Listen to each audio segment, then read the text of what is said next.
Communities of KwaMashu, Inanda and Ntuzuma in KwaZulu-Natal are picking up the pieces following deadly floods that ravaged the province early this week. Thousands of people were left destitute and some are housed in community halls.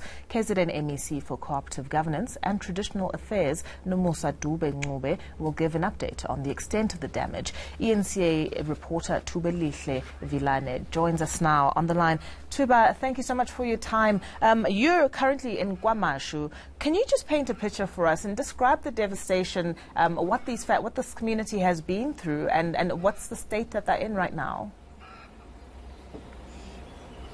Yes, good morning, Refilio. We're here in KwaMashu C-section. This is one of the hardest hit areas after the floods that affected some parts of KZN on Sunday night. We were here on Monday morning. I can tell you, Refilio, that it was really bad. People were they lost everything. Their houses were flooded. But just behind me here is the hall where the MEC for Kokta Thubelihle is expected to give an update on the extent of the damages. She's going to touch base on the number of fatalities that occurred as a result of these floods, as well as the damage, the total cost of the damage. We know that for now that we were talking about a number of 4 people that had lost their lives. So we still expect the MEC to give us the comprehensive update in that regards.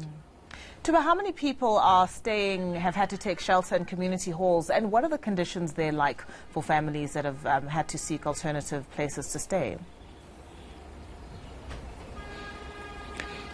Part of the areas that were affected is here in KwaMashu. There's also another area called Emawodi. That's where over 250 people have been housed in a community hall. Through community-based organizations, they were able to assist them, providing with food, together with the eThekwini municipality. They were assisting them, giving food and blankets so that those people will be able to sustain the days.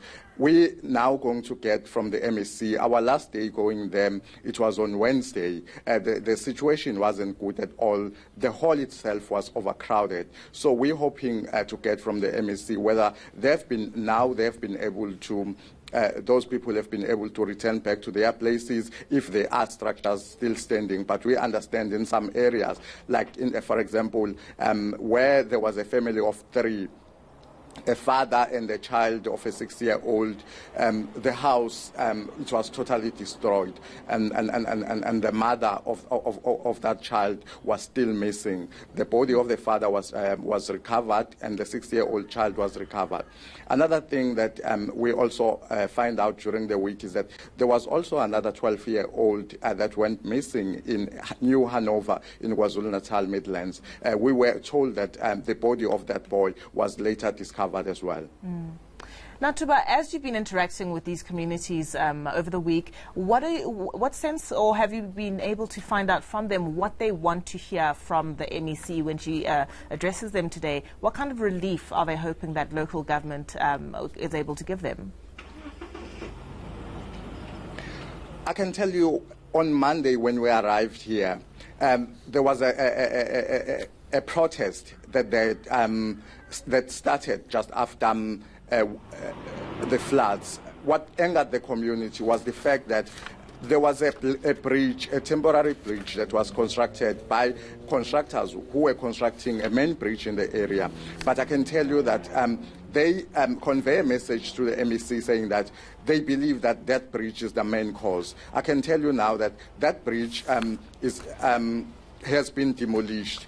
So as from Wednesday, contractors were busy on site, demolishing that bridge, and they told us that it's going to take them not more than a week to get their work done. So we're hoping that by now, if ever there are rains that are going to come, water will be able to pass through that area, because they believe that when water comes through that bridge, they got blocked and diverted into the house of the residents.